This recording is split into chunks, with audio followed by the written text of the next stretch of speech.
ఈ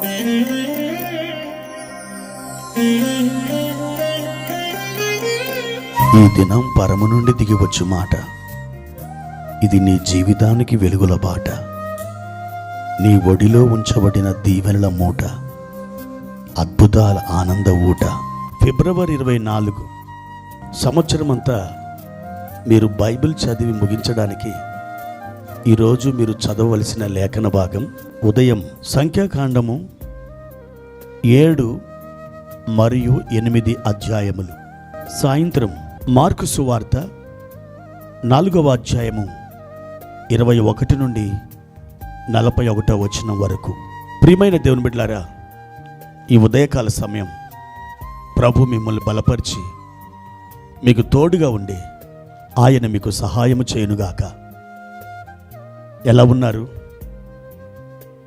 ఈరోజు ప్రభు తప్పకుండా మీ అడుగులను స్థిరపరిచి బండ మీద మీ పాదాలు ఆయన నిలబెడతారు. మీరు నిశ్చయిత కలిగి ఉండండి. ప్రభువారు ఎప్పుడు నిన్ను దాటి వెళ్ళరు. ఆయన నీకెల్లప్పుడూ సహాయం చేస్తారు. మరి ఈరోజు ఉదయం దేవుని వాక్యాన్ని చదివారా? ఆయన సన్నిధిలో మీరు ప్రార్థించారా? ప్రార్థన, దేవుని వాక్యం ఒక పక్షికున్నటువంటి 2 రెక్కలు లాంటివి. ఏ ఒక్క రెక్కతో ఎక్కడైనా ఎప్పుడైనా ఒక పక్షి ఎగరడం మీరు చూసారా? అదెన్నడూ మీరు చూడలేరు, చూడబోరు కూడా. ఎందుకనంటే రెక్క తెగిపడిన ఒంటి రెక్క కలిగిన పక్షి ఎన్నడూ ఎగరలేదు. అలాగనే ప్రార్థన ఉండి వాక్యం లేకపోయినా, వాక్యం ఉండి ప్రార్థన లేకపోయినా, ఈ రెండిట్లో ఏది లోపించినా మీ విశ్వాస జీవితం ఒక అవిటి జీవితముగా, హ్యాండిక్యాప్డ్ ఫెయిత్గా మారిపోతుంది. కాబట్టి ఈ రెండింటిని మీరు సమపాలలో కలిగి ఉండండి. ప్రియమైన దేవుని బిడ్డలారా, ఈ ఉదయకాలం ఒక చిన్న సందేశంతో దేవుడు మీ ముందుకి నన్ను నడిపించాడు. మన జీవితంలో ప్రాముఖ్యమైనది ఏమిటి? మన విశ్వాస జీవితం అంతకంతకు అభివృద్ధి అవుతూ ముందుకు సాగాలంటే మనం తప్పకుండా ప్రార్థనను అభ్యాసం చేయవలసినది. దైవజనులు చెప్తున్నారు, ప్రార్థనయే జీవం, ప్రార్థనయే జయం. ప్రార్థన లేని జీవితం అది ఓడిపోయిన జీవితం. అది సేవ కావచ్చు, అదొక సంస్థ కావచ్చు, అదొక వ్యవస్థ కావచ్చు, అదొక కుటుంబం కావచ్చు. ప్రార్థన లేకపోతే విజయం అనేది ఎంత మాత్రం మనం పొందలేం, మనం కళ్ళతో చూడలేం. మనం ప్రతి పరిస్థితుల్లో ప్రార్థించే వారముగా ఉండాలి. ఎప్పుడెప్పుడు ఎలా ప్రార్థించాలో మనం ఈ 2 నిమిషాలు నేర్చుకుందాం.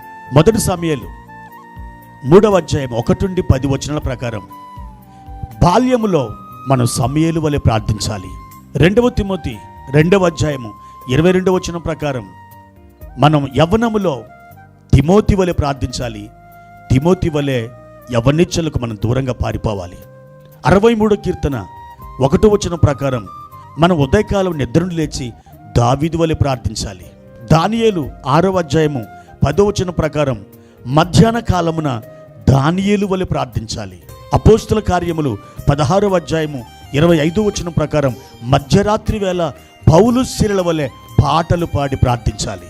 మత్తయి సువార్త 14వ అధ్యాయము 30-31 వచనాల ప్రకారం మనం అపాయములు ఉన్నప్పుడు లేదా ప్రమాదములు ఉన్నప్పుడు పేతురు వలె దేవుని సన్నిధిలో విశ్వాసంతో ప్రార్థించాలి. 1 సమూయేలు 1వ అధ్యాయం 10వ వచనం ప్రకారం దుఃఖములో ఉన్నప్పుడు మనం హన్నా వలె ప్రార్థించాలి. యోబు గ్రంథం 42వ అధ్యాయము 10వ వచనం ప్రకారం శ్రమలలో, అనారోగ్యములో ఉన్నప్పుడు మనం యోబు వలె ప్రార్థించాలి. అపోస్తల కార్యములు 7వ అధ్యాయము 60వ వచనం ప్రకారం మరణ సమయంలో మనం స్టెఫన్ వలె ప్రార్థించాలి. ఆదికాండం 24వ అధ్యాయము 12వ వచనం ప్రకారం మనం ఏ పని ప్రారంభించినా ఎలియాజరు వలె ప్రార్థించాలి. 1 రాజులు 8వ అధ్యాయం 54వ వచనం ప్రకారం మనం ఏ పని చేసి ముగించినా సొలొమోను వలె ప్రార్థించాలి. యోహాను సువార్త 6వ అధ్యాయము 38వ వచనం ప్రకారం మనం అన్ని సమయాలలో యేసు ప్రభులాగా మనం ప్రార్థించాలి.